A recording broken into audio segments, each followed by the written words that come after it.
What's going on, everybody? Thank you for joining me again. This is a roaming prepper channel. I'm your host, Pete. And today I'm going to keep it quick. I'm going to try anyway. The people are tired. They're upset. They're angry. What am I talking about? I will be right back and show you a crime and then the reaction of the community to the crime. Um, as we continue down this bizarre trail that is the 2024 election year, I suspect we're going to see more and more of this kind of reaction. People are just tired, and our leaders are not doing anything. And well, I'll let you judge, but I'll be right back, and let's get to the story.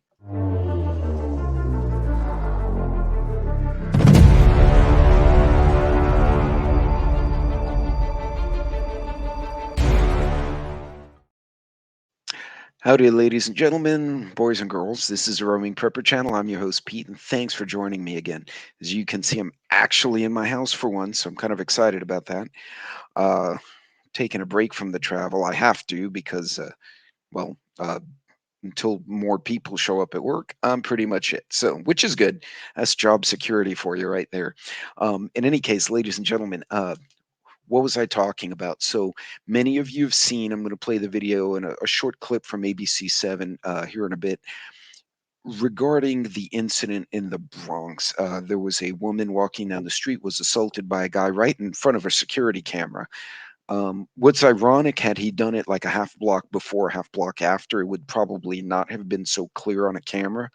But he did it literally like, if you wanted to be seen in the camera, that's where you would have done something. And that's exactly where he attacked this woman.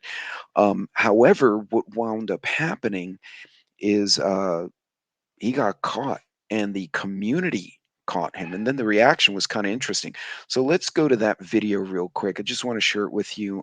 It is blurred out now. I do have the original footage, uh, but from another creator, but I'm going to leave it here. So let's play this tape. New video of a woman getting attacked in the Bronx. So disturbing, we won't even show all of it to you. A man lassoing, yes, lassoing a woman to the ground before sexually attacking her. Eyewitness News reporter Lindsay Tuckman live at the police precinct in Mott Haven with this quite disturbing story. Lindsay. Yeah, Bill, police are still looking for the man they say sexually assaulted a woman in the middle of the night last week. In the moments leading up to it all, was caught on camera. A warning, though, it could be disturbing to watch. A video posted on social media, now being reviewed by police, shows a horrible scene. Surveillance video capturing a man coming up behind a 45-year-old woman and wrapping a belt around her neck.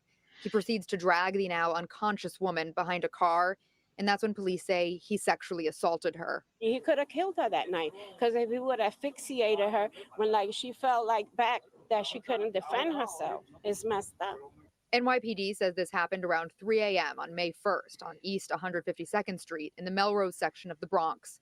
Neighbors say everyone has seen the video and are stunned by it. It's sad for women. It's sad for everybody, but women take the worst part.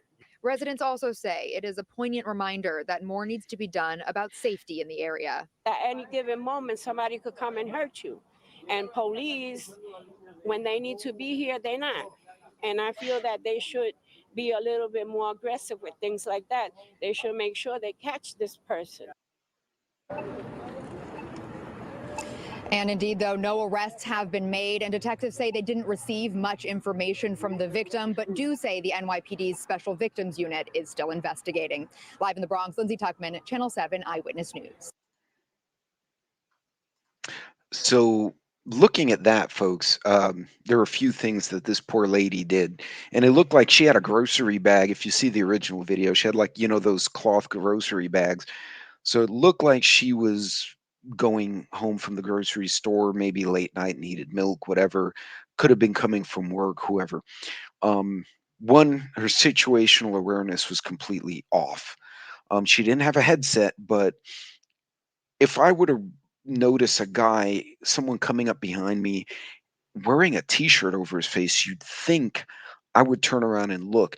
The problem is a lot of people, especially in other cultures, who aren't maybe so Americanized, or at least like my family, because my family is a whole different creature. A lot of people, and I've seen it, it's not even a cultural thing. There are a lot of people like this. They see something scary, and instead of reacting to it somehow, either walk away or flee or cross the street, they tense up. I'm sure many of you have seen it. They tense up and walk kind of tight, and like, well, if I just walk past real quick, the scary thing will go away. And very often in taking that head down, don't make eye contact posture, you become you stand out. Now you look like you're afraid, and it just creates the reaction. It's kind of like when you run from your dog, right? If you chase your dog to get him to go in the house, you're going to be going for a run, right? I'll chase my corgis 2 blocks before they get tired, and I'll be tired way before then chasing their little butts. Now, if I go and I call them, they look at me, and I run away and I run into the yard, they come right back because their instinct is to chase. And so they're like, Dad's running. We're going to chase dad time. And off they go. This is the same effect. If they see that you are completely unaware or you tense up and you're walking tight, like you're nervous or stressed, they're going to pick up on those physical cues and it's going to attract them. And anyone who's been in a street fight or been mugged or had someone jump them know exactly what I'm talking about. Um, to the point the woman was completely oblivious. Now, the guy could have been super quiet. We don't know. There's no audio. But what he did, taking a loop is kind of ingenious, actually. Take a loop and garrote someone, basically. In the original video, he drags her by the belt and she fights for a few seconds. But he literally, when he pulls her back, she didn't try, her hands were free. She could have rotated, she could have picked her knees up and rotated sideways and tried to put her feet on the ground and maybe grab that belt and get some leverage. She just grabbed the belt and then she went limp because she was unconscious. He choked her out with the belt and then dragged her and attacked her between the cars. No situation awareness, no reaction. This is someone who sadly, it doesn't look like they had thought that this could happen to them whatsoever. And to be fair, she could have been a million miles away. She could have a sick grandkid, sick daughter. You don't know, but clearly he would not have chosen someone who could have run, screamed, pepper sprayed him, anything like that. Um, so situational awareness is key.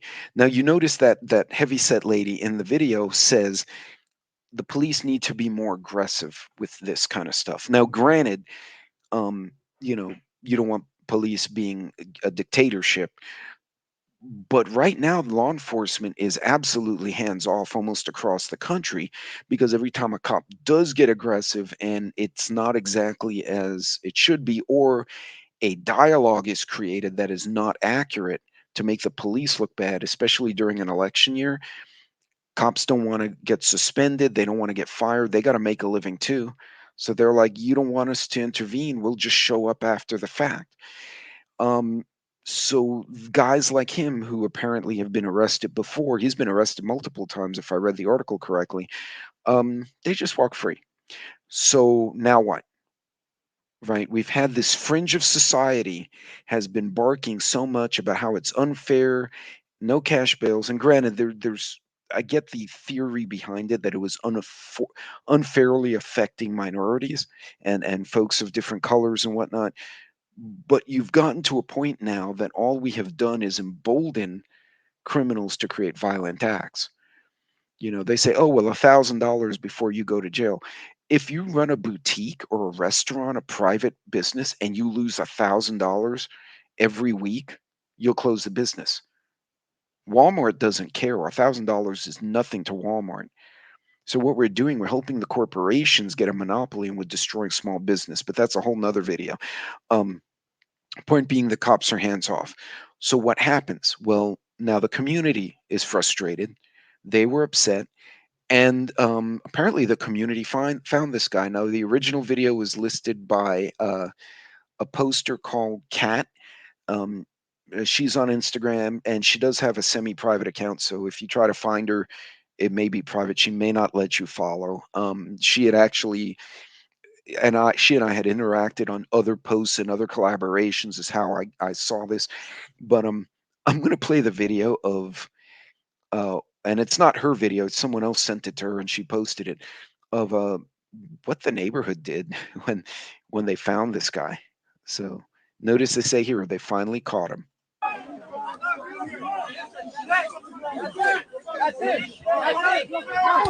What are you doing?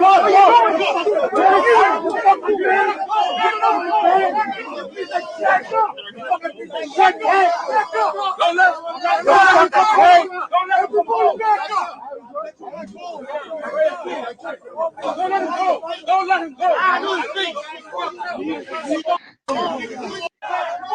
Look at the left side here. This old man, the bald man with the cane, whack. So this is what you start seeing. The people are tired. The people are tired of their moms getting molested, their husbands getting stabbed to death coming home, their kids getting trafficked. Um, Here you see that, to be fair, the cops had him in custody. They were in the process of arresting him. After the neighbors apparently chased him around, the cops got him. But the neighbors were like, well, you're not going to, your DA is not going to do anything. The cops are doing their part, right? They're going to take him into custody, bring him to the station. He may get free. So you saw that old bald man, the Spanish man with that cane. He couldn't get close enough, so he reached over that short cop and whacks him on the head with her cane. And then the cops like trying to get him out of the way. So now the cops are protecting the criminals so that he'd actually survive long enough to make it to the police station. You're going to see more of this. Now, the sad thing is, if you were to walk up on a situation like this, and whether you're a man or a woman is irrelevant, or however you live your life, you come up and you see someone being victimized, clearly a victim, someone's hurting them, you intervene and you hurt or kill the person, chances are you're going to go to jail. And I predict as this continues, what's going to happen is what happened in the old days. Someone's just going to go away. As my friends who live in South Louisiana say, there's lots of gators in the bayou for people like them. I promise you, rapists and muggers back in the old days, if they couldn't get the sheriff to come down, would handle it themselves. And then that person would go in the bayou and come out of the back end of an alligator about 2 days later. This is what you're going to see. Now, I don't endorse vigilantism because that has its own set of dangers, both legal and personal and physical, you can get into. But we're going to start seeing this. I don't think our political elites, when they push this Marxist agenda, realized how badly society was going to take it. And now they have a problem. They have a presidential candidate who's, and whether you like potty mouth Trump or not, I find them comical, but they have a candidate who's promising to send the police after them. And they have allowed our society to degenerate to where people who do what they did to that woman are allowed to go free within 48 hours. And the people are pissed. And that video is not the first video I've seen. I could probably do a whole 1 hour live stream of videos of the public, of the community beating up other people. As a matter of fact, there was another incident 2 days after this where a young girl was mugged. She fought back and the guy slashed her. And a teenager from the local high school saw it, called his brother, who apparently was a Crip, like the gang. The Crips called all their guys out, and then they call the other gangs, and then they call the neighbors, and the next thing you know, the whole freaking community, including the gangs and including the local people, were looking for the guy who cut so and so's little sister. And then they were beating him when the police showed up. Someone called 911 not knowing. They just saw a fight. They called 911. The cops show up. They were beating the suspect. You're going to see more of this. It's going to get to a point where the cops are going to show up and nothing will be there. And the reason is because they're already gone. But, ladies and gentlemen, this is going to escalate. These are the kind of reasons you want to have a bug out bag. You want to have a get home bag. You want to have preparations to move quickly when you're coming to and from work. If you're walking down the street, even on vacation, unless I'm on the beach, I will always wear lace up shoes.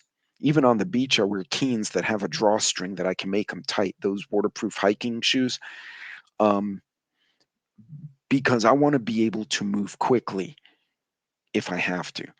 Your situational awareness is key. The lady walking, even when I'm walking down a street, I'll always look around. I'll zigzag. I sometimes will stop and look at signs, not because I'm interested in the signs, but I want to see who's behind me. Um, Sadly, she was victimized. Fortunately, they caught the guy. Surprisingly, he made it alive to the police station because you saw how the crowd was. The crowd was like, "Don't let him go, or we'll deal with him," if you heard in the background. So, ladies and gentlemen, this is going to escalate. People are tired.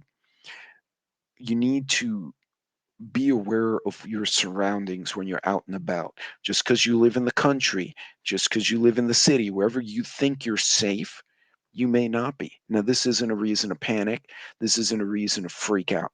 This is a reason to reflect, look at your own routine, and say, how can I better prepare myself so someone doesn't grab me around the neck with a weird belt and drag me and abuse me, or someone doesn't stab me coming from work?